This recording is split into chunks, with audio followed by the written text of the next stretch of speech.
When a loved one is lost, it is always an almost insurmountable psychological hurdle. But in most cases we know what caused it. Imagine you lose several children in one night and you don't know what happened. Tonight I'm going to present you such a case. On Christmas Eve, December 24, 1945, a fire destroyed the Sodder home in Fayetteville, West Virginia, United States. At the time, it was occupied by George Sodder, his wife Jenny, and 9 of their 10 children. During the fire, George, Jenny, and 4 of the 9 children escaped. The bodies of the other 5 children have never been found. The Sodders believed for the rest of their lives that the 5 missing children survived. The Sodders never rebuilt the house, instead converting the site into a memorial garden to their lost children. In the 1950s, as they came to doubt that the children had perished, the family put up a billboard at the site along State Route 16 with pictures of the 5, offering a reward for information that would bring closure to the case. It remained up until shortly after Jenny Sodder's death in 1989. In support of their belief that the children survived, the Sodders have pointed to a number of unusual circumstances before and during the fire. George disputed the fire department's finding that the blaze was electrical in origin, noting that he had recently had the house rewired and inspected. He and his wife suspected arson, leading to theories that the children had been taken by the Sicilian mafia. Perhaps in retaliation for George's outspoken criticism of Benito Mussolini and the fascist government of his native Italy. State and federal efforts to investigate the case further in the early 1950s yielded no new information. The family did, however, later receive what may have been a picture of one of the boys as an adult during the 1960s. Their one surviving daughter, along with their grandchildren, have continued to publicize the case in the 21st century in the media and online. George Sodder was born with the name Giorgio Soddu in Tula, Sardinia, Italy in 1895. He immigrated to the United States 13 years later with an older brother, who went back home as soon as both he and George had cleared customs at Ellis Island. For the rest of his life George, as he came to be known, would not talk much about why he had left his homeland. Sodder eventually found work on the railroads in Pennsylvania, carrying water and other supplies to workers. After a few years he took more permanent work as a driver in Smithers, West Virginia. Jenny Cipriani, a storekeeper's daughter in Smithers who had also immigrated from Italy in her childhood, became George's wife. The couple settled outside nearby Fayetteville, which had a large population of Italian immigrants, in a 2-story timber frame house 2 miles north of town. In 1923, they had the first of their 10 children. George's business prospered, and they became one of the most respected middle-class families around, in the words of one local official. However, George had strong opinions about many subjects and was not shy about expressing them, sometimes alienating people. In particular, his strident opposition to Italian dictator Benito Mussolini had led to some strong arguments with other members of the immigrant community. The last of the Sodder children, Sylvia, was born in 1943. By then, their second oldest son, Joe, had left home to serve in the military during World War II. The following year, Mussolini was deposed and executed. However, George's criticism of the late dictator had left some hard feelings. In October 1945, a visiting life insurance salesman, after being rebuffed, warned George that his house would go up in smoke and your children are going to be destroyed, attributing this all to the dirty remarks you have been making about Mussolini. Another visitor to the house, ostensibly seeking work, took the occasion to go around to the back and warn George that a pair of fuse boxes would cause a fire someday. George was puzzled by the observation, since he had just had the house rewired when an electric stove was installed, and the local electric company had said afterwards it was safe. In the weeks before Christmas that year, George's older sons had also noticed a strange car parked along the main highway through town, its occupants watching the younger Sodder children as they returned from school. The Sodders celebrated on Christmas Eve 1945.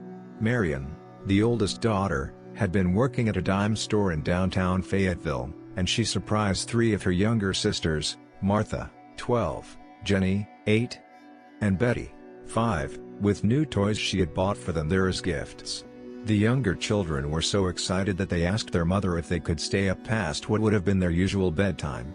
At 10 p.m., Jenny told them they could stay up a little later, as long as the two oldest boys who were still awake, 14-year-old Maurice and his 9-year-old brother Louis, remembered to put the cows in and feed the chickens before going to bed themselves. George and the two oldest boys, John, 23, and George Jr., 16, who had spent the day working with their father, were already asleep. After reminding the children of those remaining chores, she took Sylvia, 2, upstairs with her and went to bed together. The telephone rang at 12:30 a.m. Jenny woke and went downstairs to answer it. The caller was a woman whose voice she did not recognize, asking for a name she was not familiar with the sound of laughter and clinking glasses in the background. Jenny told the caller she had reached a wrong number, later recalling the woman's weird laugh. Jenny hung up and returned to bed. As she did, she noticed that the lights were still on and the curtains were not drawn, two things the children normally attended to when they stayed up later than their parents. Marion had fallen asleep on the living room couch, so Jenny assumed the other children who had stayed up later had gone back up to the attic where they slept. She closed the curtains, turned out the lights, and returned to bed. At 1 a.m., Jenny was again awakened by a sound of an object hitting the house's roof with a loud bang, then a rolling noise. After hearing nothing further, she went back to sleep. After another half hour she woke up again, smelling smoke. When she got up again she found that the room George used for his office was on fire, around the telephone line and fuse box. Jenny woke him and he in turn woke his older sons. Both parents and 4 of their children, Marion, Sylvia, John, and George Jr., escaped the house. They frantically yelled to the children upstairs but heard no response. They could not go up there as the stairway itself was already aflame. John said in his first police interview after the fire that he went up to the attic to alert his siblings sleeping there, though he later changed his story to say that he only called up there and did not actually see them. Efforts to find, aid, and rescue the children were unexpectedly complicated. The phone did not work, so Marion ran to a neighbor's to call the fire department. A driver on the nearby road had also seen the flames and called from a nearby tavern. The two were unsuccessful either because they could not reach the operator or because the phone there turned out to be broken. Either the neighbor or the passing motorist was eventually successful in reaching the fire department from another phone in the center of town. George, barefoot, climbed the wall and broke open an attic window, cutting his arm in the process. He and his sons intended to use a ladder to the attic to rescue the other children, but it was not in its usual spot resting against the house and could not be found anywhere nearby. A water barrel that could have been used to extinguish the fire was frozen solid. George then tried to pull both of the trucks he used in his business up to the house and use them to climb to the attic window, but neither of them would start despite having worked perfectly during the previous day. Frustrated, the 6 Sodders who had escaped had no choice but to watch the house burn down and collapse over the next 45 minutes. They assumed the other 5 children had perished in the blaze. The fire department, low on manpower due to the war and relying on individual firefighters to call each other, did not respond until later that morning.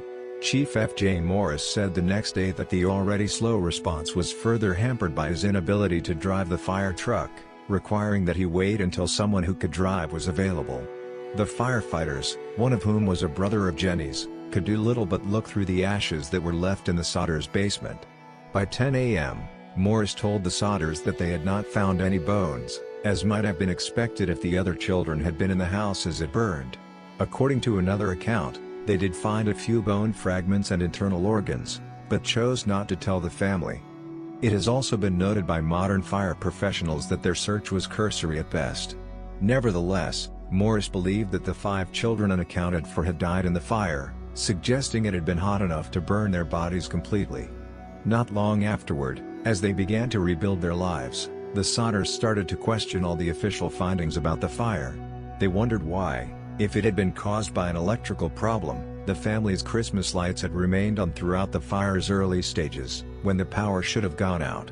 Jenny also had trouble accepting Morris's belief that all traces of the children's bodies had been burned completely in the fire. Many of the household appliances had been found, still recognizable, in the ash, along with fragments of the tin roof. She contrasted the results of the fire with a newspaper account of a similar house fire that she read around the same time that killed a family of 7. Skeletal remains of all the victims were reported to have been found in that case. Jenny burned small piles of animal bones to see if they would be completely consumed. None ever were. An employee of a local crematorium she contacted told her that human bones remain even after bodies are burned at 2000 degrees Fahrenheit for 2 hours, far longer and hotter than the house fire could have been.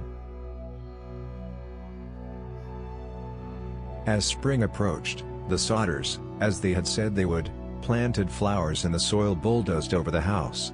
Jenny tended it carefully for the rest of her life. However, further developments in early 1946 reinforced the family's belief that the children they were memorializing might, in fact, be alive somewhere. The Sodders hired a private investigator named C.C. Tinsley from the nearby town of Gollybridge to look into the case. Tinsley learned that the insurance salesman who had threatened them with a fire a year before over George's anti-Mussolini sentiments had been on the coroner's jury that ruled the fire an accident, and told this to the Sodders. With the end of official efforts to resolve the case, the Sodders did not give up hope. They had flyers printed up with pictures of the children, offering a $5,000 reward, soon doubled, for information that would have settled the case for even one of them. In 1952, they put up a billboard at the site of the house with the same information. It would in time become a landmark for traffic through Fayetteville on US Route 16. There were several eyewitness accounts as a result. Some people kept reporting seeing the missing children. But none of these traces led to a definitive result. Some people assume that they were all victims of the fire after all, but some still don't believe it to this day. What really happened that night? Will we ever get an answer to that? What do you think?